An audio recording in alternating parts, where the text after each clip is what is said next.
viewers, welcome back Career in Pakistan. This is your mentor Miss Noorul Huda. जैसा कि आज मैं काफ़ी दिनों के बाद वीडियो अपलोड करने जा रही हूँ तो उसके लिए मैं आप लोगों से माजरत करती हूँ। असल में वजह ये है कि मेरा जो मोबाइल है उसमें वीएन वीडियो एडिटर जो है वो सपोर्ट नहीं कर रहा था और मैं उसी पर ही वीडियोस एडिट करती हूँ। उसके अलावा जितनी भी ऐप्स जिनके बारे में मुझे मालूम था, कैपकट हो गई, फिल्मोरा हो गई, तो वो सारी पेड है। इसी वजह से जो है वो वीडियोस एडिट नहीं हो पा रही थी और आप लोगों को वीडियोस नहीं मिल पा रही थी। तो इसीलिए आज इतने टाइम के बाद मैं आप लोगों के साथ वीडियो शेयर करने जा रही हूँ और इंशाल्लाह मेरी कोशिश यही होगी कि आने वाले दिनों में आप लोगों के साथ वीडियोस शेयर होती रहें। तो अगर आप लोग इनके अलावा कोई और अच्छा वीडियो एडिटर जानते हैं तो उसके बारे में मुझे कमेंट सेक्शन में ज़रूर बताएं ताकि मेरी भी हेल्प हो जाए। तो आज की जो हमारी वीडियो है, जैसे कि आप सब लोग अभी यूसैट देने जा रहे हैं जो कि अक्टूबर में कंडक्ट होने जा रहे हैं और कुछ स्टूडेंट्स जो है वो नवंबर में होने वाला यूसैट जो बलूचिस्तान और फाटा के स्टूडेंट का है वो भी देने जा रहे होंगे और कुछ स्टूडेंट जो है वो दिसंबर में आने वाला यूसैट देने जा रहे होंगे। तो उन तमाम स्टूडेंट्स के लिए ये वीडियो बहुत इंपॉर्टेंट है।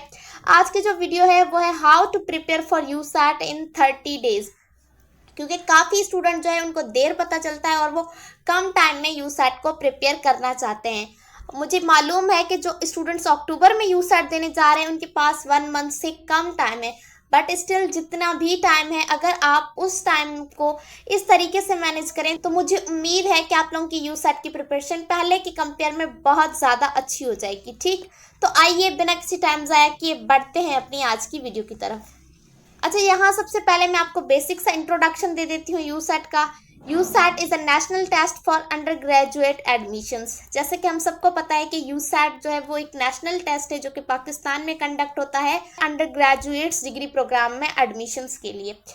अच्छा, 30 days preparation requires smart study and consistency.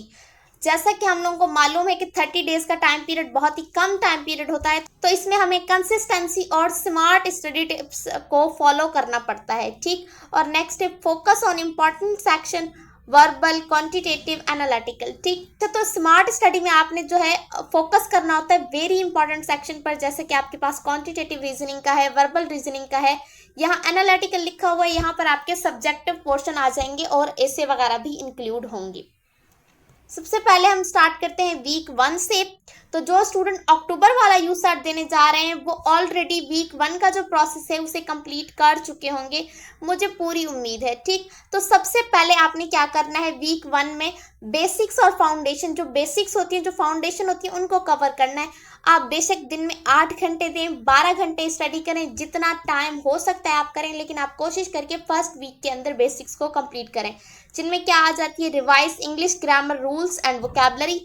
ये आपके वर्बल रीजनिंग के पोर्शन के लिए, इसमें आपने इंग्लिश ग्रामर के रूल्स कवर करने हैं, थोड़ी बहुत वोकैबलरी, लेकिन आप जो है वो वोकैबलरी पे ज़्यादा टाइम कंज्यूम मत कीजिएगा, क्योंकि वोकैबलरी में सिनोनिम, एंटोनियम्स आते हैं, वो सिर्फ रट्टे पर डिपेंड करते हैं। ठीक, नेक्स्ट है start with basic maths concepts, algebra, arithmetic. और उसके बाद आपने जो मैथ से स्टार्ट करनी है तो आपने बेसिक से स्टार्ट करना है, बिल्कुल बेसिक नहीं होनी चाहिए, लेकिन आपने अलजेब्रा को स्टार्ट करना है, आपने जियोमेट्री को स्टार्ट करना है, जियोमेट्री में स्पेशली ट्राइंगल्स की स्टडी करनी है आपने। उसके अलावा जो भी वर्ड प्रॉब्लम के क्वेश्चंस होते हैं वो आपने स्टडी करने हैं। देन है read analytical reasoning examples daily. यहाँ आप एनालिटिकल रीजनिंग की जगह जो भी ऐसे से रिलेटेड टॉपिक हैं उसके बारे में थोड़ा बहुत स्टडी करें, लेकिन उसे भी स्टडी करने की ज़रूरत नहीं होती, वो जनरल टॉपिक होते हैं हमारे इन्वायरमेंट से रिलेटेड, मौजूदा सूरत हाल से रिलेटेड, जो कि हम इजीली लिख लेते हैं। ठीक, तो यहाँ पर आपने जो है अपने साइंस सब्जेक्ट्स जो भी आपके होते हैं, मैथ्स होता है या बायोलॉजी है, फिजिक्स है, केमिस्ट्री है, अगर कंप्यूटर के स्टूडेंट्स हैं तो ऑब्वियसली उनका कंप्यूटर का सब्जेक्ट होता है, अगर आर्ट्स और ह्यूमैनिटीज़ के हैं तो उनका पाकिस्तान स्टडी, करंट अफेयर्स और इसी तरह से जनरल नॉलेज वगैरह के क्वेश्चन होते हैं। तो आपने अपने सब्जेक्टिव टाइप इन चीज़ों पर मुकम्मल फोकस करना है। आई नो कि आपके जो सब्जेक्ट्स हैं वो एक वीक में कंप्लीट नहीं होंगे, बट आपने एक वीक में उसके जो बेसिक मेन कॉन्सेप्ट्स हैं वो अच्छे से आपने कवर कर लेने हैं। देन हमारे पास है वीक 2, सेकंड वीक, उसमें आपने practice and build speed. Second week में आपने मैक्सिमम प्रैक्टिस करनी है और स्पीड बिल्ड करने की कोशिश करनी है। इसका मतलब ये हरगिज़ नहीं है कि आपने पढ़ना छोड़ देना है, बस जो भी पढ़ा था पहले वीक में पढ़ा था, नहीं। आप डेली बेसिस पर स्टडी भी कर रहे होंगे, लेकिन उसके साथ ही एक्स्ट्रा चीज़ ऐड हो रही है। इसमें आप डेली सॉल्व करेंगे पास्ट यूसेट के पेपर्स, उसके बाद time practice 1 hour daily quizzes. इसमें आप एटलीस्ट 1 आवर डेली क्विज की प्रैक्टिस करेंगे, एमसीक्यूज की प्रैक्टिस करेंगे, और improve speed in maths problem solving, और मैथ की प्रॉब्लम को सॉल्व करने में स्पीड को इम्प्रूव करेंगे। और ये सब कैसे होगा? प्रैक्टिस से। तो यानी सेकंड वीक में आपने अपनी स्टडी के साथ साथ प्रैक्टिस पर फोकस करना है और यूसेट के पास पेपर से भी प्रैक्टिस करनी है। देन हमारे पास आ जाता है वीक 3, थर्ड वीक, जिसमें आपने मॉक टेस्ट और वीक एरियाज पर फोकस करना है। अच्छा, यहाँ पर आपने क्या करना है? Attempt 2-3 full length mock test.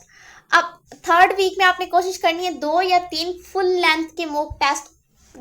अच्छा, थर्ड वीक में आपने ये कोशिश करनी है कि आपने 2 या 3 फुल लेंथ के मॉक टेस्ट को अटेम्प्ट करने की कोशिश करनी है, क्योंकि आप जब मॉक टेस्ट को अटेम्प्ट करेंगे फुल लेंथ तो आपकी कंसिस्टेंसी बनेगी, ठीक, और आपकी स्पीड इंक्रीज होगी।